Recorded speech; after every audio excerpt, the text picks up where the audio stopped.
Hello all, વાણિજ્ય વ્યવસ્થા અને સંચાલન વિષયની અંદર આજે આપણે ચેપ્ટર નંબર 4 વ્યવસ્થા તંત્રની ચર્ચા કરવાની છે. હું છું વિશાલ સુથાર અને શરૂ કરીએ આજનો આપણો આ વિડીયો.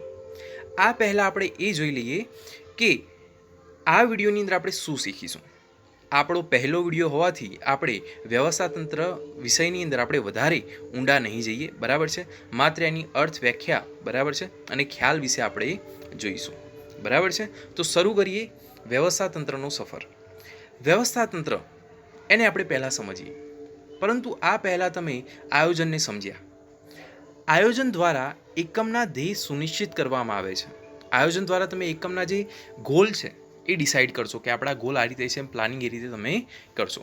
પરંતુ જે સંચાલન છે, જે મેનેજમેન્ટ છે, આખી એક કંપનીનું સંચાલન કરવું, બરાબર છે, એ માત્ર આયોજન ઉપર છે નહીં. સંચાલનની સફળતાનો આધાર માત્ર આયોજન પર નથી, પરંતુ આયોજનના અસરકારક અમલ પર રહેલો છે. પ્લાનિંગ કરવાથી તમારું જે એકમ છે બરાબર વ્યવસ્થિત ચાલી શકે નહીં.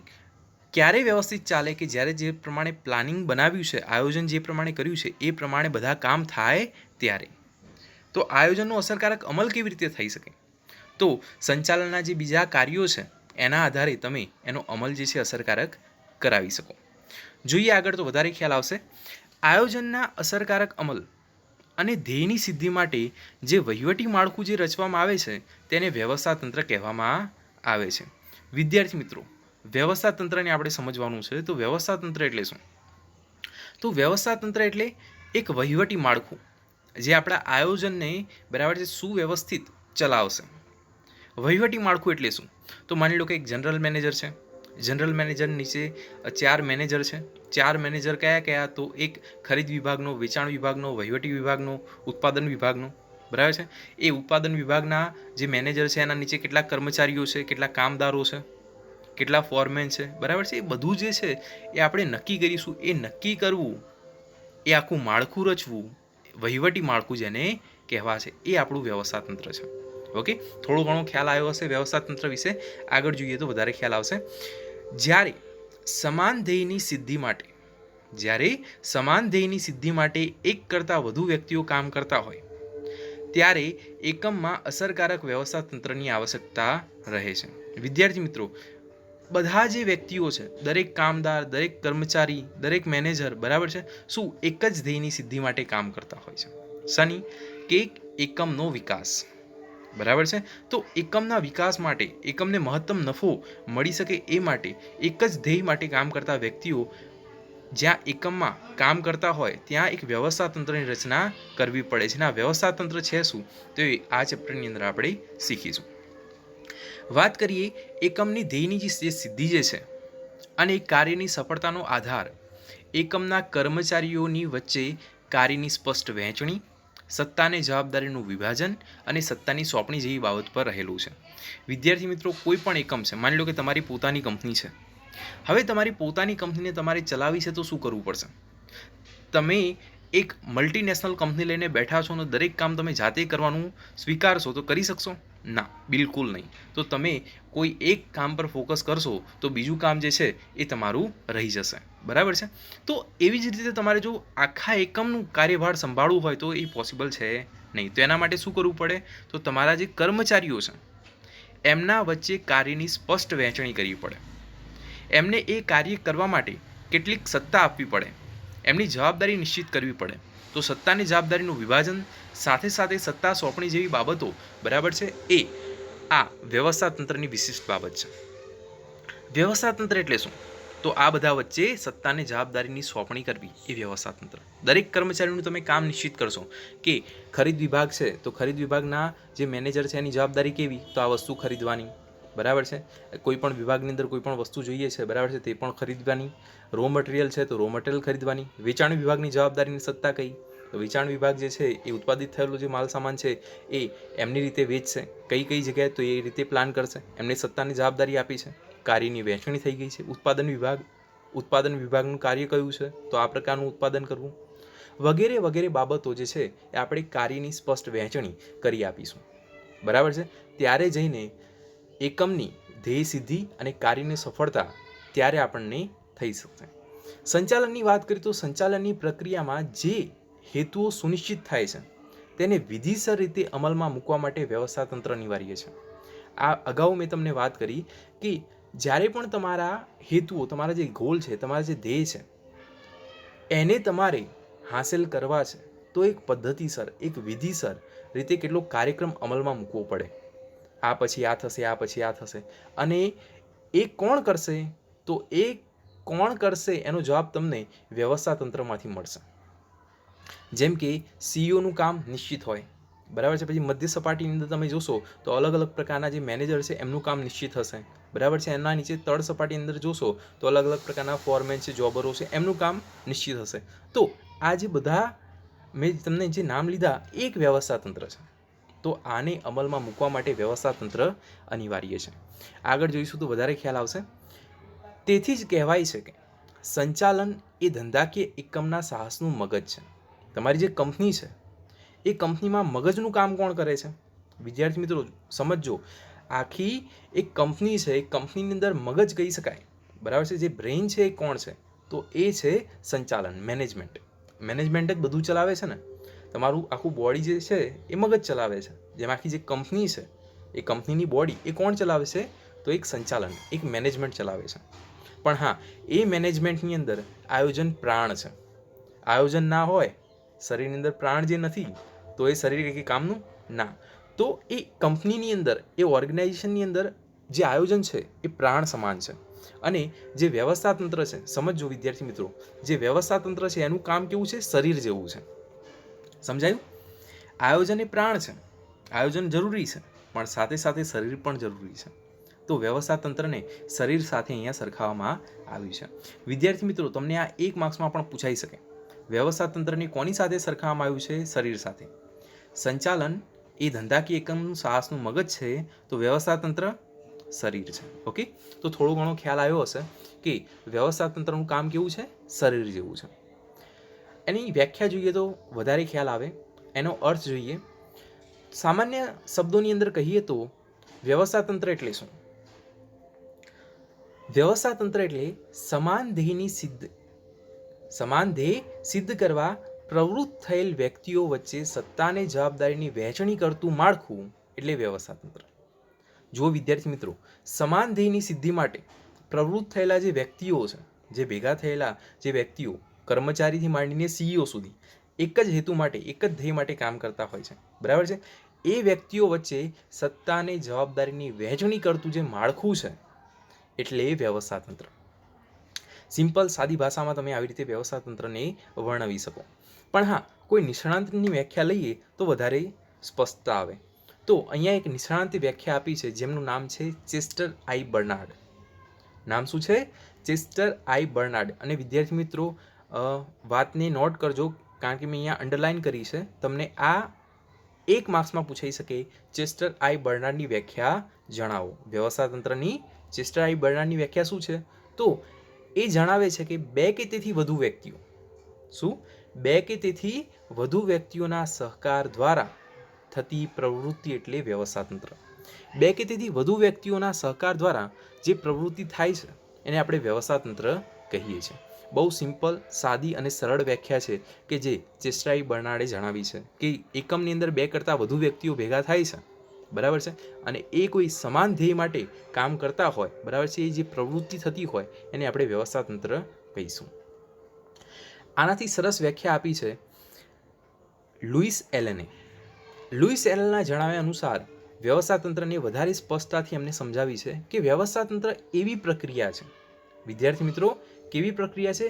એવી પ્રક્રિયા છે કે જેમાં નિશ્ચિત હેતુઓ સિદ્ધ કરવા માટે લોકો વધુમાં વધુ અસરકારક રીતે કાર્ય કરી શકે તે માટે તે હેતુથી કાર્યની સ્પષ્ટતા કરવી, તેનું વર્ગીકરણ કરવાની, જવાબદારી અને સત્તાની સોંપણી કરવાની, તેમજ સંબંધો સ્થાપવાની પ્રક્રિયા એટલે વ્યવસ્થાતંત્ર. વ્યવસ્થાતંત્ર છે શું?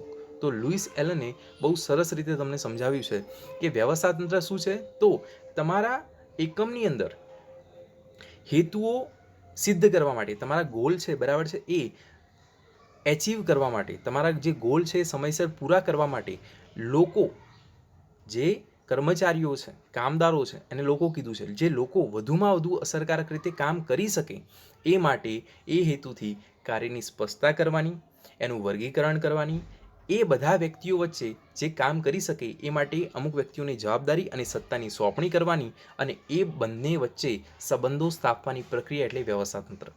બરાબર છે. માલિક અને કર્મચારીનો જે સંબંધ જે સ્થપાય છે એ વ્યવસ્થાતંત્રને કારણે સ્થપાય છે. બરાબર છે. કર્મચારી છે, મેનેજર છે, જનરલ મેનેજર છે, સીઈઓ છે, તો આ બધા જે સંબંધો જે નક્કી થાય છે ને એ વ્યવસ્થાતંત્રને કારણે થાય છે. તો વિદ્યાર્થી મિત્રો, તમને થોડો અંદાજ આવ્યો હશે કે વ્યવસ્થાતંત્ર એટલે શું. વ્યવસ્થાતંત્ર એટલે માળખું. વિદ્યાર્થી મિત્રો જુઓ, હજી આપણે ખાલી માળખું જ તૈયાર કર્યું છે. મેં કર્મચારીઓ મૂક્યા નથી. કર્મચારીઓ આપણે આના પછીના પ્રકરણની અંદર એની અંદર મૂકશું. ખાલી આપણે એક સ્ટ્રક્ચર તૈયાર કરીએ છીએ કે જેની અંદર કેટલા કર્મચારીઓ જોશે. બરાબર છે. અને એ કર્મચારીઓ કયું કયું કાર્ય કરશે અને એમની સત્તાની જવાબદારી કેવી હશે એ વ્યવસ્થાતંત્ર છે. ઓકે, એનો ખ્યાલ સમજીએ તો વધારે ખ્યાલ આવશે કે સમગ્ર વહીવટી તથા સંચાલન પ્રક્રિયાને અસરકારક બનાવવા કાર્યક્ષમ વ્યવસ્થાતંત્ર હોવું જરૂરી છે. વિદ્યાર્થી મિત્રો, કોઈ પણ એકમ હોય, કોઈ પણ કંપની હોય, બરાબર છે, એના સમગ્ર વહીવટી અને સંચાલન પ્રક્રિયાને તમારે જો વ્યવસ્થિત રીતે ચલાવી છે તો એના માટે કાર્યક્ષમ વ્યવસ્થાતંત્ર હોવું જોઈએ. જે કંપની જોડે કાર્યક્ષમ વ્યવસ્થાતંત્ર હોય તે ઝડપથી પોતાની જે ધ્યેય સિદ્ધિ છે એ હાંસલ કરી શકે છે. સંચાલનની મોટાભાગની જે મુશ્કેલીઓ છે ક્યાંથી આવતી હોય છે. વિદ્યાર્થી મિત્રો, કોઈ પણ વ્યક્તિ મેનેજમેન્ટ કરી શકે છે, પણ હા, મોટાભાગની મુશ્કેલીઓ ક્યાં આવે છે તો એ બિનકાર્યક્ષમ વ્યવસ્થાતંત્રમાંથી ઉદ્ભવે છે અને તેને કારણે ધંધાકીય એકમ નિશ્ચિત સમયમાં પોતાના જે ધ્યેય છે એ હાંસલ કરી શકતું નથી. વિદ્યાર્થી મિત્રો, મેં તમને ઉદાહરણ આપ્યું હતું 11માની અંદર કે 100 કંપનીઓ એક વર્ષમાં શરૂ થાય છે અને 5 વર્ષ થતાં એ 100 કંપનીઓમાંથી 5 જ કંપનીઓ રહે છે.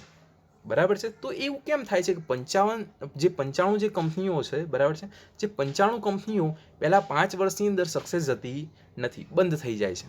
આવું કેમ? આવું એટલા માટે કે એની અંદર વ્યવસ્થાતંત્ર છે, બરાબર છે, એ કદાચ બિનકાર્યક્ષમ હોઈ શકે. બીજા ઘણા બધા પણ એના રીઝન હોઈ શકે, પણ હા, બિનકાર્યક્ષમ વ્યવસ્થાતંત્ર એમાંથી મોટાભાગની મુશ્કેલીઓ ઉદ્ભવે છે.